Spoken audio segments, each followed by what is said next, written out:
بسم اللہ الرحمن الرحیم۔ رمضان المبارک کی فضیلت۔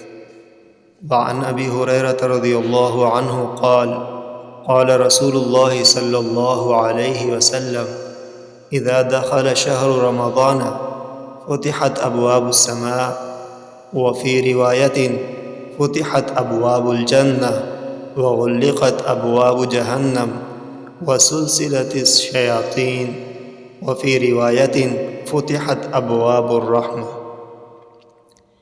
حضرت ابو ہریرہ رضی اللہ عنہ بیان کرتے ہیں، رسول اللہ صلی اللہ علیہ وسلم نے فرمایا، جب رمضان آتا ہے تو آسمان کے دروازے کھول دیے جاتے ہیں، اور ایک روایت میں ہے جنت کے دروازے کھول دیے جاتے ہیں اور جہنم کے دروازے بند کر دیے جاتے ہیں، اور شیاطین کو جکڑ دیا جاتا ہے، اور ایک روایت میں ہے رحمت کے دروازے کھول دیے جاتے ہیں۔